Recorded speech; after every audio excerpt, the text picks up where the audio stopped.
Hello friends, मला तुमच्याबरोबर एक शॉर्ट स्टोरी शेअर करायची आहे आणि त्याचं तात्पर्यसुद्धा डिस्कस करायचं आहे म्हणून हा व्हिडिओ बनवतो आहे. एकदा भगवान बुद्ध आपल्या शिष्यांबरोबर एका ठिकाणावरून दुसऱ्या ठिकाणी प्रवास करत होते, नेहमीप्रमाणे चालत चालत. आयुष्याचा प्रत्येक क्षण आणि प्रत्येक शब्द हा ज्ञानासाठीच खर्च झाला पाहिजे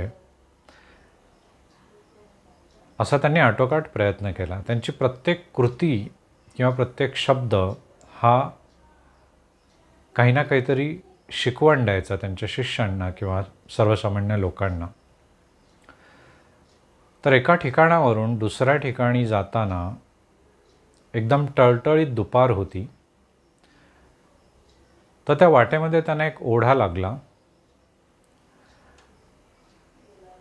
आणि भगवान बुद्ध म्हणाले आपल्या एका शिष्याला की मला खूप तहान लागली आहे, पण आता हा जो ओढा आहे त्या ओढ्यामध्ये पाणी दूषित आहे, कारण काही बैलगाड्या, व्यापाऱ्यांच्या बैलगाड्या त्याच्यामधनं प्रवास करून पुढे गेलेल्या आहेत. तर आपण एक काम करू की थोडा वेळ पुढे चालल्यानंतर एखाद्या झाडाखाली आपण बसू आणि नंतर तू माझ्यासाठी प्यायला पाणी भिक्षापात्रामध्ये घेऊन ये. त्या शिष्याला समजलं. त्यांनी ओढा ओलांडला आणि पुढे थोड्या अंतरावर जाऊन एका झाडाखाली आश्रय घेतला, सावलीखाली. भगवान बुद्धांनी त्या एका आपल्या शिष्याला पाठवलं आणि म्हणाले की जा आणि माझ्यासाठी पाणी घेऊन ये. तो शिष्य म्हणाला की आता नुकताच आपण त्या ओढ्यामधनं आलो आहे, बऱ्याचशा बैलगाड्या व्यापाऱ्यांच्या इथून गेल्यात, त्याच्यामुळे पाणी अजूनही गढूळ असण्याची शक्यता आहे. तर त्या ओढ्यापेक्षा मी गावामध्ये, दुसऱ्या एखाद्या गावामध्ये जाऊन मी तुमच्यासाठी पाणी आणू शकतो. पण भगवान बुद्ध म्हणाले नाही नाही, मला त्याच ओढ्याचं पाणी प्यायचं आहे. नाईलाजाने तो शिष्य त्या ओढ्याकडे गेला आणि त्याच्या लक्षात आलं की पाणी अजूनही अंदाजाप्रमाणे गढूळ आहे, म्हणून तो परत आला. त्याने भगवान बुद्धांना सांगितलं की पाणी अजूनही गढूळ आहे, त्याच्यामुळे मी नाही आणू शकलो. थोड्या वेळाने भगवान बुद्धांनी पुन्हा त्या आपल्या शिष्याला पाठवलं ओढ्याकडे आणि पाणी आणायला सांगितलं. तो पुन्हा तिथे गेला, पण पाणी अजूनही गढूळच होतं. तो परत आला आणि नम्रपणे त्याने सांगितलं की आपल्याला खूपच तहान लागली असेल आणि ओढ्याचं पाणी अजूनही गढूळ आहे, मी दुसऱ्या ठिकाणावरून आणण्याची व्यवस्था करू शकतो सहजपणे. पण भगवान बुद्ध म्हणाले नाही, थोडा वेळ थांब आणि त्याच ओढ्यामध्ये जा आणि ते पाणी घेऊन ये. भगवान बुद्धांचा शिष्य काही वेळाने गेला. आत्ता मात्र त्या ठिकाणी पाणी एकदम स्वच्छ झालं होतं, पिण्यायोग्य झालं होतं. त्याने आपल्या भिक्षापात्रामध्ये ते पाणी भरून आणलं आणि भगवान बुद्धांना प्यायला दिलं. भगवान बुद्धांनी सांगितलं की त्याच ओढ्याचं पाणी तू आणलंस, पण ते आता स्वच्छ आहे, पिण्यायोग्य आहे. असं काय तू केलंस की ज्याच्यामुळे हे पाणी पिण्यायोग्य झालं किंवा स्वच्छ झालं? तो शिष्य म्हणाला मी काहीच नाही केलं.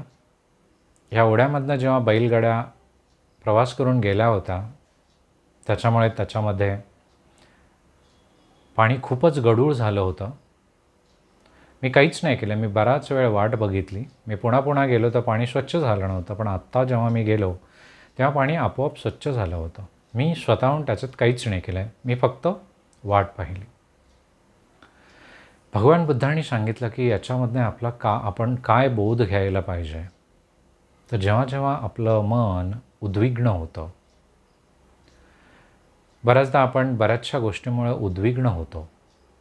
बऱ्याचदा आपल्याला राग येतो, बऱ्याचदा आपल्याला खंत वाटते, बऱ्याचदा आपण दुःखी होतो. आयुष्यातल्या अशा बऱ्याचशा गोष्टी घडतात किंवा छोटे छोटे प्रसंगसुद्धा असतात ज्याच्यामुळे आपण अस्वस्थ होतो आणि मन त्या पाण्यासारखं गढूळ होतं.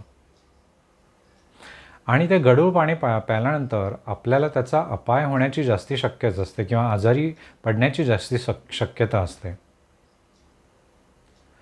तर ज्याप्रमाणे काहीही न करता पाणी स्वच्छ होईपर्यंत आपण वाट पाहिली, तसंच आयुष्यामध्ये कुठलाही प्रसंग किंवा कुठलीही गोष्ट घडल्यानंतर मन शांत होईपर्यंत किंवा मन स्थिर होईपर्यंत त्याच्यामध्ये जी घाण आहे, ज्याच्यामुळे आपलं मन गढूळ झालं आहे, ती घाण स्थिर होईपर्यंत, आपलं मन शांत होईपर्यंत आपण वाट पाहिली पाहिजे. कुठलीही कृती न करता अतिशय पेशंटली, स्थिरचित्त होऊन आपण वाट पाहिली पाहिजे. कुठलीही गोष्ट न करता आपण आपल्या मनाला शांत करू शकतो, स्थिर करू शकतो. कारण जेव्हा जेव्हा मन अस्थिर असतं त्या गढूळ पाण्यासारखं, तेव्हा तेव्हा केलेली कृती किंवा केलेला विचार जो आहे तो आपल्याला आणि इतरांच्यासाठी सुद्धा अपायकारकच असतो. त्याच्यामुळे गढूळ पाणी जसं सेटल डाऊन होण्यासाठी, त्याच्यातली माती सेटल डाऊन होण्यासाठी वाट बघावी लागते, तसं मनसुद्धा जेव्हा उद्विग्न होतं, दुःखी होतं, क्रोधित होतं, तेव्हासुद्धा आपण ते स्थिर होण्याची वाट बघितली पाहिजे.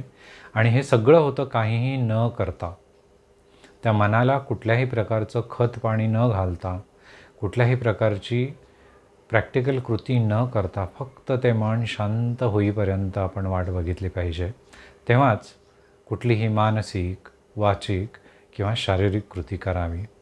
अन्यथा तोपर्यंत वाट बघावी. हाच बोध भगवान बुद्धांनी त्यांच्या शिष्याला देण्यासाठी त्याच ओढ्याचं पाणी आण असा अट्टहास केला होता.